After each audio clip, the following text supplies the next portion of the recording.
All right, welcome back to the Construction Game Podcast. Super excited to be here with you this week talking about how to estimate a project for profit versus just to get the project. So last week, my wife and I went on a trip to a wedding down in Myrtle Beach. We flew into Myrtle and then we drove like 45 minutes south to a great wedding. And my sisters, my older sister and my second sister that's just younger than me, came and watched the kids for the weekend, and it sounds like they had sleepovers. It sounds like they ate a lot of snacks and ice cream and pops and all this stuff. I tried not to ask too many questions. They were still alive and they were safe, so they had a great time.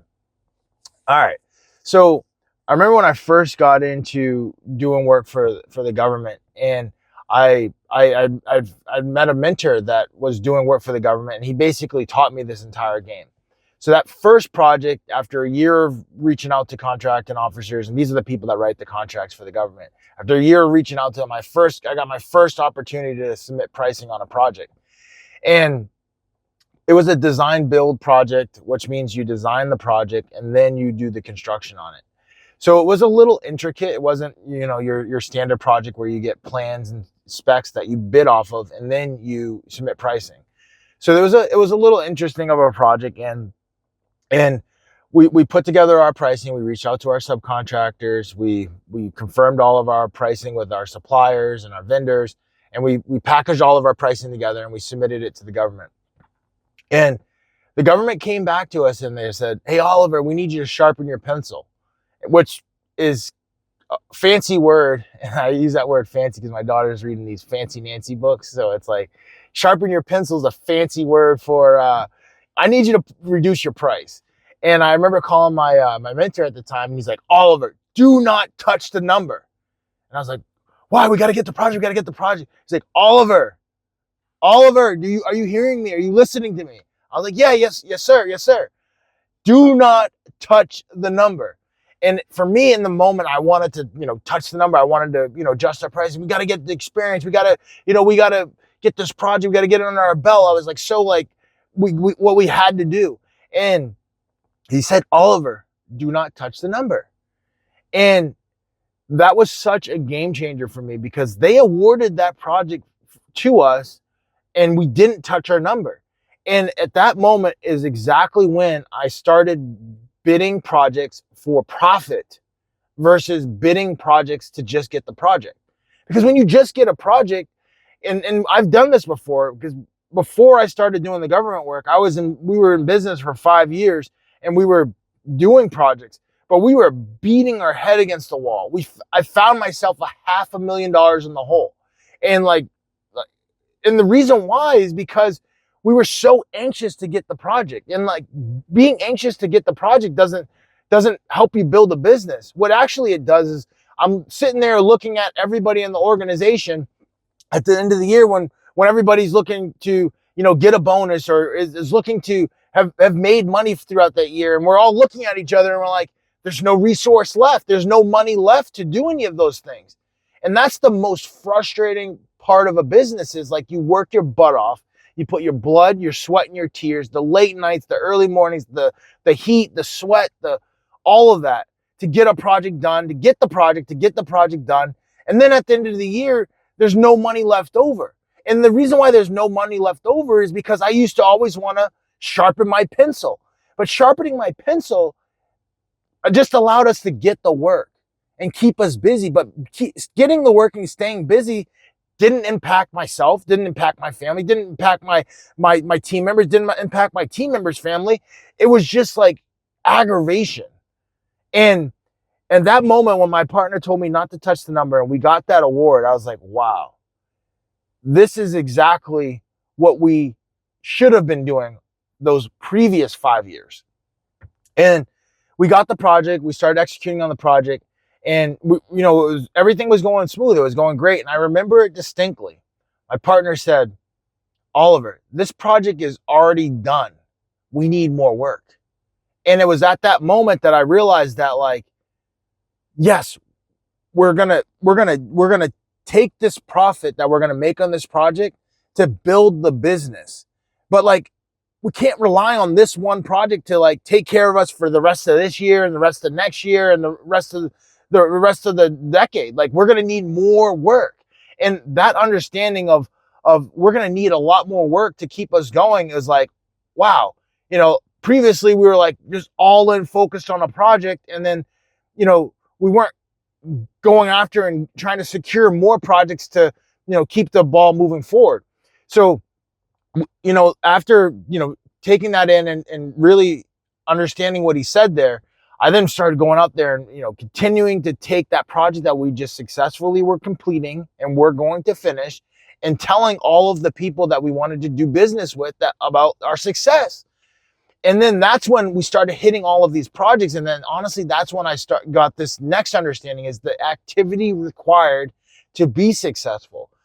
So my sister just reached out to me this past week, and she was talking about somebody reached out to her and wanted her to provide a proposal for her doing like one of her trainings that she does, right? And I was like, great, just put the number together, and I would just put together your number and submit it to her. And she put together the number and submitted it to her, and she sent me this like emoji of like all this excitement. And I was like, dude, don't get too excited. Like, what you need to do is you really need to get 20 of those people asking you a week to be submitting you those proposals. And then that's what you get excited about. You get excited about submitting 20 of the proposals a week. You don't get so excited about submitting one proposal a week, because you know what really happens? What really happens is that once you submitted 20 proposals, you're lucky if you get one, because that's what we're lucky to get. We have like we close 5% of the business that we submit. So what does that mean? Well, not everybody's going to take our proposal and say, hey, we want to work with you guys. But the only way we can overcome that is by saying, great, we already know that out of 20 proposals that we submit in the marketplace, only one will get accepted or have the opportunity to be reviewed. And if that is the case, then we need to increase the level of activity that we're taking in the marketplace, so that we can have a business still that is viable, that our 60 team members can rely on. So that is why we go after so many projects. And that's exactly why I told my sister, it's like, you have to increase your activity. Don't just submit one and think you're going to, like, this person is going to like accept it. That's like finding a needle in the haystack. You need to be submitting 20 of these to then get one person to accept it. Because what's 10% of 20? 10. Or 10% of 20 is 2. And I'm saying we get a 5% close ratio. So that's one person accepting your proposal for every 20. So I was trying to shift her thought process in her head to like remove the excitement by just submitting one, and get used to the energy that's going to be required to submit 20 of these a week, because that is what changes the business. Because one project, just like what my mentor said, this project's done. The profit is already spent. Like, the overhead is already spent. We need to get more projects. It changed the framework in my head. Like, we have to get quantities of these projects, and we have to get quantities of these projects moving forward at the same time, so that we can have a viable business, right? And we're not relying on and begging and hoping and wishing and praying for that one proposal that we submitted to get accepted, and then not have any delays because that we've only got one out there in the marketplace, right? So yeah, that was just because at the end of the day, what are we looking to do? We're looking to build a business and estimate for profit, not just to get the project, right? So thinking through that even deeper, it's like, okay, what does that even look like? And why was the proposal that I put together with my partner that first time so much better and so much more profitable than the proposals I had previously been putting together? I did the first part right, and I was doing the first part right. Like, you got to get all of your costs. And if you miss costs, that's going to be a problem. So you have to get all of your costs. Like, you have the air handling unit that you need to install. You need to get the cost from the supplier to provide the air handling unit. You need to get the installation cost. And if you're not doing the work yourself, you need to get your subcontractor to provide the installation cost for the air handling unit. You need to do the same thing for your electrical, running the electrical to the air handling unit, disconnecting the electrical from the previous air handling unit, you need all of that cost to be in your proposal, right? If there's a concrete pad that you're putting the air handling unit on, you need to make sure you have the concrete pad material and labor cost in your proposal. So that's the first part of the proposal. It's like all of the costs that are going to be needed to complete the project. And you also want to include your team members' cost or your company's cost to provide a team member or superintendent to the project. So for us, we always are providing a superintendent to the project. We're not just letting our subs just run wild there, and we don't have any of our McKinsey representation there. We have our subcontractors there, but our subcontractors are being coordinated by our superintendent, right? So we include the superintendent cost. So we have all of our costs to complete the project. And then we then add our overhead. And what is overhead? Overhead is our office cost to complete projects. For these government projects, we need to be able to estimate them. So our overhead cost includes our estimators. Our overhead cost includes the people that submit our invoices to the government. It also includes the people that receive the invoices and input those invoices into our financial system so that we can have a clean financial bookkeeping of all of our projects, right? So overhead is essential for making sure your business is operating properly, right? We have project managers. Those are overhead, right? They're helping with the specific projects, but like they're overhead, because if you don't have projects, they're still getting paid from the company, so that they're an overhead, right? You got your rent, you have your office rent, you have electrical bills, if you have a phone system, you're paying for that, internet, all of those go in overhead. And what previously would happen was we never charged for overhead. It was just like, we got our costs and then we put profit. Like, we were missing so much of our costs, right? Because at the end of the year, we would be like, all right, we have our costs that we executed on the project on, and then we have our profit, but our profit was getting eaten up by all of this overhead stuff. So don't forget the overhead, because overhead is a real number. And when people are saying just sharpen your pencil, like, great, let somebody else sharpen their pencil. I'm not sharpening my pencil and removing my overhead, because overhead is a real cost. You have to have estimators that are putting together projects, right? Or if you're the estimator and you're putting together a project, you need to get paid for that, right? And then you have to have people that are, putting together your bookkeeping part of the business, right? Or if not, you're going to be scrambling at the end of the year. You're never going to be able to get financing, because every time I go to get financing or get a line of credit from the bank, they want my financials. So I have to have them in order to be able to provide them to them.